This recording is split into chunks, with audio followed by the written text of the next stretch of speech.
I am Karnataka Muslims ಅಂತ ಹೇಳ್ಕೊಳ್ಳೋಕೆ ಹೆಮ್ಮೆ ಆಗುತ್ತೆ ನಂಗೆ.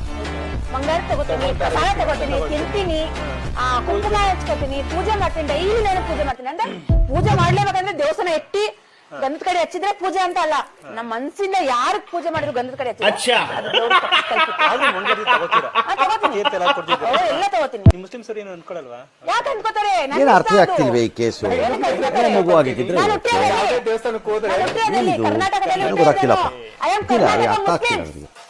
ಐ ಆಮ್ ಕರ್ನಾಟಕ ಮುಸ್ಲಿಂ ಅಂತ ಹೇಳ್ಕೊಳಕ್ಕೆ ಹೆಮ್ಮೆ ಆಗುತ್ತೆ ನಂಗೆ.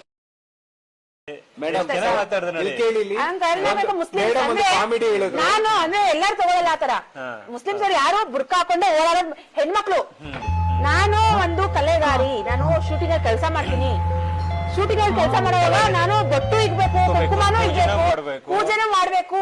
ಅದು ಶೂಟಿಂಗ್ ಅಲ್ಲಿ ಮಾತ್ರ. ನಮ್ಮನೇಲಿ ನಾನು ಹಾಕೊಂಡು ತಿರ್ಗಲ್ಲ. ದೇವಸ್ಥಾನ ಹೋಗ್ಬೇಕಾ ಅಲ್ಲಿ ತಗೊಂಡ್ರಿ, ಮಂಗಳಾರ ತಗೋತೀನಿ, ಬೊಟ್ಟಿಕೋತೀನಿ, ಕುಂಕುಮ ಇಟ್ಕೋತೀನಿ. ನಮ್ಮನೇಲಿ ಬಂದಾಗ ನಾನು ನಮಾಜಿನೂ ಓದ್ತೀನಿ. ನಾನು ನಮಾಜ್ ಓದ್ತಾ ಇದೀನಿ ಅಂತ ಜನಕ್ಕೆ ತೋರ್ಸಲ್ಲ, ಆ ದೇವ್ರಿಗೆ ತೋರಿಸ್ತೀನಿ. ಆ ಅಪ್ಪ ನೋಡಿದ್ರೆ ಸಾಕು ನನ್ಗೆ, ಜನ ನೋಡಿದ್ ಬೇಡ ನನಗೆ. ನಾನು ಎಲ್ಲ ದೇವರು ಕೈ ಮುಗಿತೀನಿ. ನಾನು ನೋಡಿಲ್ಲ ಯಾವ ದೇವರು ಹೆಂಗೆ ಬಂದು ನನ್ ಮುಂದೆ ಮಾತಾಡೋರ ಅಂತ.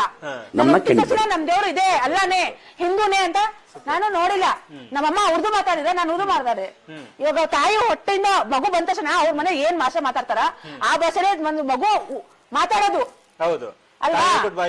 ಇಲ್ಲ ಕಡೆ ನಾನು ಹಿಂದೂ ಮಾತಾಡ್ಬೇಕು ಅಂದ್ರೆ ಆ ಮಗು ಹಿಂದೂ ಮಾತಾಡುತ್ತೆ. ನಮ್ ಮುಸ್ಲಿಮ್ಸ್ ಮಾತಾಡೋದು ಅಂದ್ರೆ ಮುಸ್ಲಿಮ್ಸ್ ಮಾತಾಡುತ್ತೆ. ನಮ್ ದೇವ್ರು ಅಲ್ಲ ಅಂದ್ರೆ ಅಲ್ಲನೇ. ನಮ್ ದೇವ್ರು ಹಿಂದೂ ಗಣಪತಿ, ಈಶ್ವರ ಅಂದ್ರೆ ಈಶ್ವರನೇ. ಅದು ನಾವು ಮಾಡ್ಕೊಂಡೆ, ಜನಗಳು ಮಾಡ್ಕೊಂಡೆ. ಅದು ಗೊತ್ತಾಯ್ತಾ? ಎಲ್ಲ ದೇವರು ಒಂದೇ, ಒಂದೇ ನಾಡು, ಒಂದೇ ಕುಲವು, ಒಂದೇ ದೇವವು. ಅದನ್ನ ಪೂಜಿಸಲ್ಲ ನಾನು.